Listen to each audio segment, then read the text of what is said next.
Hi friends, எல்லாருக்கும் வணக்கம். எல்லாரும் எப்படி இருக்கீங்க? நல்லா இருக்கீங்களா? நாங்களும் நல்லா இருக்கோம்.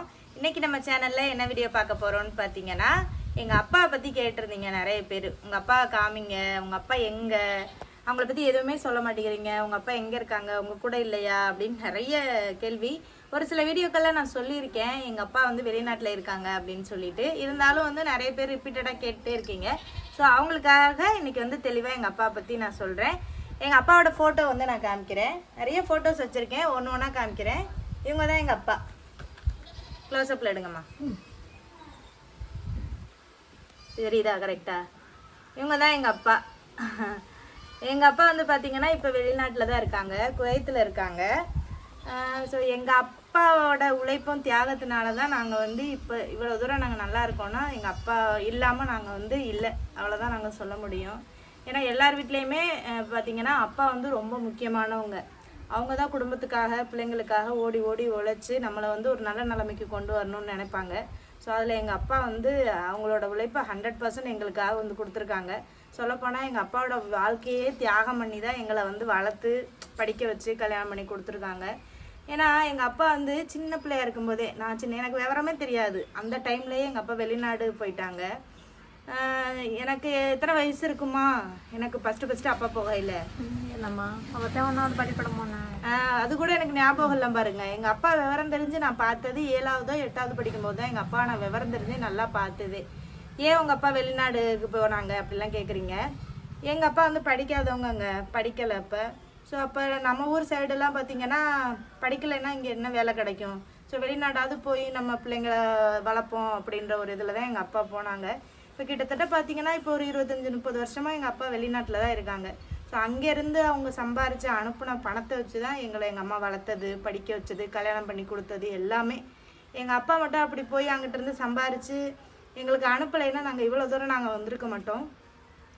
ஒரு சில பேர் கேட்குறீங்க, ஏன் இன்னும் உங்கள் அப்பா வெளிநாட்டில் இருக்காங்க, வர சொல்ல வேண்டியதானே, அவங்களுக்கு ஒரு 50 வயசுக்கு மேலெல்லாம் இருக்கும்ல அப்படின்னு சொல்கிறீங்க. உண்மைதான் நீங்கள் சொல்கிறது. எங்கள் அப்பாவுக்கு 50 வயசுக்கு மேலே இருக்கும். இன்னும் ஏன் வெளிநாட்டில் இருக்காங்கன்னா, என்ன சொல்கிறது, ஒவ்வொரு குடும்பத்துலேயும் ஒவ்வொரு சூழ்நிலை இருக்கும். நம்ம எல்லாத்தையுமே நம்ம வந்து சொல்ல முடியாது. இப்போ வந்து நம்ம ஊர்லேயுமே 50 வயசுக்கு மேலே உள்ளவங்க இங்கே வேலை பார்க்காமையா இருக்காங்க, இங்கேயே வேலை பார்க்க தான் செய்கிறாங்க. நீங்கள் கொடுத்து உதவி பண்ண வேண்டியதானே அப்படின்னு சொல்கிறீங்க. எங்களால் என்ன முடியுமோ அதை நாங்கள் கொடுத்து உதவி தான் பண்ணுறோம். எங்கள் அண்ணனாக இருந்தாலும் சரி, எங்கள் அக்காவாக இருந்தாலும் சரி, நாங்களாக இருந்தாலும் சரி.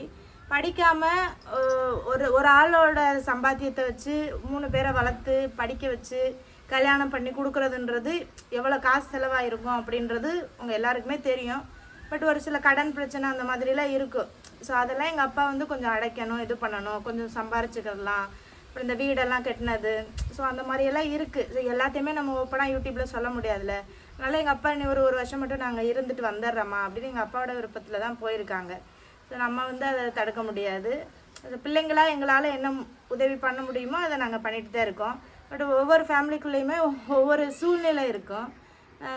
சில பேர் சொல்கிறீங்க, நீங்கள் யூடியூப் சேனல் வச்சுருக்கீங்க, உங்கள் வீட்டுக்காரர் நல்லா சம்பாதிக்கிறாரு, உங்கள் அம்மா அப்பாவுக்கு கொடுத்து உதவி பண்ணுங்க அப்படின்ற மாதிரி. வெளியிலேருந்து பார்க்கையில அப்படி தான் தெரியும், பெரிய இதாக இருக்காங்க அப்படின்னு. ஏன்னா ஒவ்வொரு குடும்பத்துக்குள்ளே உள்ளது அவங்கவுங்களுக்கு தான் தெரியும். ஸோ அதை நம்ம எல்லாத்தையுமே ஓப்பனாக சொல்ல முடியாதுல்ல. நல்ல விதமாக தான் சொல்கிறீங்க. ஸோ அதுக்காக நான் சொல்லிக்கிறேன். இன்னொரு விஷயம் என்னென்னா, இந்த லாஸ்ட் டைம் பேட் கமெண்ட் பண்ணவங்களுக்குலாம் நான் வந்து ரிப்ளை பண்ணியிருந்தேன். ஸோ அதில் வந்து ஒரு சிஸ்டர் வந்து திரும்ப வந்து எனக்கு கமெண்ட் பண்ணியிருந்தாங்க. நான் வந்து சாதாரணமாக தான் சொன்னேன், அது வந்து உங்களுக்கு இந்தளவுக்கு மனசு கஷ்டப்படுத்தியிருந்தால் மன்னிச்சுக்கோங்கன்னு சொல்லி. ஸோ நானுமே வந்து பார்த்திங்கன்னா உங்களை ஏதாவது ஹர்ட் பண்ணுற மாதிரி பேசியிருந்தா என்னையும் மன்னிச்சிடுங்க. ஏன்னா ஒரு சில வார்த்தைகள் நம்ம நினைப்போம் அடுத்தவங்களை சொல்லையில் வந்து காயப்படுத்தாது அப்படின்னு. பட் அவங்க சூழ்நிலை அந்த டைமில் அந்த வார்த்தையை கேட்கும்போது அவங்களுக்கு எவ்வளோ கஷ்டமாக இருக்குது அப்படின்றது அவங்களுக்கு தான் தெரியும். ஸோ அதனால் நான் ஏதாவது உங்களை ஹர்ட் பண்ணியிருந்தால் மன்னிச்சிக்கோங்க. ஸோ அந்த டைமில் எனக்கு ரொம்ப கஷ்டமாக இருந்துச்சு, அதனால தான் நான் வந்து பேசி அந்த மாதிரி வந்து போட்டிருந்தேன். எங்கள் அப்பா எப்போவுமே சொல்கிற ஒரு வார்த்தை என்ன தெரியுமாங்க, எங்களுக்கெல்லாம் கஷ்டமாக இருக்குது. ஒரு தீபாவளி, ஒரு பொங்கல், அதெல்லாமே பார்த்திங்கன்னா எங்கள் அப்பாவோட சேர்ந்து நாங்கள் கொண்டாடினதே கிடையாது நிறைய நாட்கள். ஒரு திருவிழா அப்போல்லாம் ரொம்ப மனசு கஷ்டமாக இருக்கும். அப்போ எங்கள் அப்பா ஃபோன் பண்ணுவாங்க. தீபாவளி அன்னைக்கெலாம் பார்த்திங்கன்னா எங்கள் அம்மா எங்களுக்கு ஏதாவது சாப்பாடு செஞ்சு வச்சுட்ருக்கையில் சாப்பிடும்போது எங்களுக்கு மனசு ரொம்ப கஷ்டமாக இருக்கும், நம்ம அப்பா கூட இல்லையே அப்படி சொல்லி. ஆனால் அந்த தீபாவளி முன்னாடி நாள் வரைக்கும் அந்த குடும்பத்துக்காக அந்த தீபாவளியை தன்னோட பிள்ளைங்க வந்து சந்தோஷமாக கொண்டாடணும் அப்படின்றதுக்காக காசு அதை புரட்டி அனுப்புறதுக்குள்ளே ஒவ்வொரு தகப்பனும் எவ்வளோ பாடுபடுவாங்க அப்படின்றது எல்லாருக்குமே தெரிஞ்ச விஷயம். அப்படி அனுப்பிட்டு நான் பிள்ளைங்க வந்து நல்லா கொண்டாடணும், அதை ஃபோட்டோ எடுத்து அனுப்புங்கம்மா அப்படி சொல்லி எங்கள் அப்பா முதல் நாள் நைட்டில் சொல்லுவாங்க. அப்போ அந்த தீபாவளி அன்னைக்கு சாப்பிடும்போது எங்களுக்கு ரொம்ப கஷ்டமாக இருக்கும். எங்கள் அப்பா பேசையில் எல்லாமே இருக்குப்பா, ஆனால் நீங்கள் மட்டும் கூட இல்லை அப்படி சொல்லி நிறைய நாட்கள் நாங்கள் எங்கள் அப்பாட்ட சொல்லியிருக்கோம். அப்போ எங்கள் அப்பா சொல்கிற ஒரு வார்த்தை என்னென்னா, நான் இல்லாட்டாலும் பரவாயில்லம்மா, நீங்கள் சந்தோஷமாக இருக்கீங்கல்ல அப்படி சொல்லுவாங்க. இன்னுமே நினச்ச கஷ்டமாக இருக்கு. ஏன்னா எங்களுக்காக உங்கள் வாழ்க்கையை தியாகம் பண்ணி இன்ன வரைக்கும் எங்கள் அப்பா கஷ்டப்பட்டுருக்காங்க. நிறைய பேர் கேட்டிங்க, உங்கள் அப்பா காமிக்க மாட்டேங்கிறீங்க, சொல்ல மாட்டேங்கிறீங்கன்னு. எங்கள் அப்பா பற்றி பேசினா ரொம்பவே எமோஷ்னல் ஆயிடுவேன், அதனாலே சொல்லாமல் இருந்தேன். பட் இருந்தாலும் எங்கள் அப்பாவோட சொல்லாமல் இருக்க முடியாது. எங்கள் அப்பாவோட தியாகத்தைலாம் நாங்களாம் நினைக்கலைன்னா நாங்களாம் மனுஷங்களே கிடையாது. ஏன்னா அந்தளவுக்கு எங்கள் அப்பா கஷ்டப்பட்டுருக்காங்க. எங்கள் அப்பாவுக்கு இருக்கிற ஒரே ஒரு சந்தோஷம் என்னென்னா, நான் பட்ட கஷ்டம், நான் எவ்வளோ கஷ்டம் வேணாலும் நான் வந்து பட்டுக்குருவேன், ஆனால் என் பிள்ளைங்க இப்போ நல்லா இருக்குல்ல அதுவே போதும் அப்படி சொல்லுவாள் எங்கள் அப்பா எப்போவுமே. எவ்வளோ கஷ்டம்னாலும் நான் என் பிள்ளைங்களுக்காக நான் தாங்கிக்கிருவேன், ஆனால் என் பிள்ளைங்க இப்போதைக்கு நல்லா இருக்குல்ல அந்த சந்தோஷம் எனக்கு போதும் அப்படி சொல்லுவாங்க எங்கள் அப்பா. அதான் எங்கள் அப்பாவோட மனசு. நிறைய நாள் எங்கள் அப்பாவோடய சண்டை போட்டிருக்கோம். சில நேரங்கள் எல்லாருக்குள்ளேயும் சண்டை வரும்ல. ஆனால் எங்கள் அப்பா வந்து என்னதான் சண்டை போட்டாலும் டெய்லி எங்கள் கூட பேசாமல் இருக்கவே மாட்டாங்க. அங்கே திட்டினாலும் சரி, எங்கள் அப்பா நாங்கள் கூட ஃபோன் பண்ணாட்டாலுமே எங்கள் அப்பா ஃபோன் அடிச்சுக்கிட்டே இருப்பாங்க. இங்கே என்ன நடக்குது, பிள்ளைங்க என்ன பண்ணுறாங்க அப்படின்ற மாதிரி எங்கள் அப்பா யோசிச்சுட்டே இருப்பாங்க. எங்கள் அப்பா சொல்கிற விஷயம் என்னென்னா, என்னோட உடம்பு அங்கே இருந்தாலும் என் உயிர் உங்களை சுற்றிட்டே தான் இருக்கும் அப்படி சொல்லுவாங்க எங்கள் அப்பா. உண்மையாகவே நாங்கள் இப்போ நல்லா ட்ரெஸ் போட்டு நல்லா சாப்பிட்டு நல்லா ஒரு நிம்மதியாக ஒரு இடத்துல இருக்கோன்னா எங்கள் அப்பாவோட தியாகம் நிறையா இருக்குது. எங்கள் அப்பா உழைச்சி காசு எங்கள் அம்மாவுக்கு அனுப்புவாங்க. அதை எங்கள் அம்மா பிரயோஜனமாக படுத்தி எங்களை இவ்வளோ தூரம் வந்து கொண்டு வந்திருக்காங்க.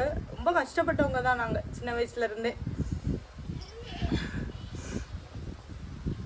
எங்கள் அப்பாவுக்கு ஒரு சந்தோஷம், இப்போ நம்ம பிள்ளைங்க நம்ம பட்ட கஷ்டத்தை படாமல் அதாவது குடும்பமாக நல்லா இருக்குது அப்படின்றது. ஸோ எங்கள் அப்பா இவங்க தான். ஒரு ஆல்பமாக வந்து வீட்டில் உள்ள ஃபோட்டோஸ்லாம் எடுத்து வச்சேன். அதில் எங்கள் அப்பாவோட நல்ல ஃபோட்டோவை பார்த்து ஒரு ஃபோட்டோ நான் என் கூட எடுத்து வச்சுக்கிட்டேன். இவங்க தான் எங்கள் அப்பா. இந்த வீடியோவில் தெரிஞ்சிருக்கும் ஃப்ரெண்ட்ஸ், எங்கள் அப்பா எந்தளவுக்கு எங்களுக்காக எவ்வளோ இது பண்ணியிருக்காங்கன்றத. ஸோ நான் அழுகக்கூடாதுன்னு தான் இருப்பேன் எப்போவுமே. பட் நம்ம வந்து பேசையில் ஒரு எமோஷ்னலாக வெளியில் வந்துடும். அவ்வளோதான் ஃப்ரெண்ட்ஸ், இவங்க தான் எங்கள் அப்பா. உங்ககிட்ட சொல்லணும்னு நினச்சேன், சொல்லிட்டேன். நம்ம நெக்ஸ்ட் வீடியோவில் பார்க்கலாம். பாய்.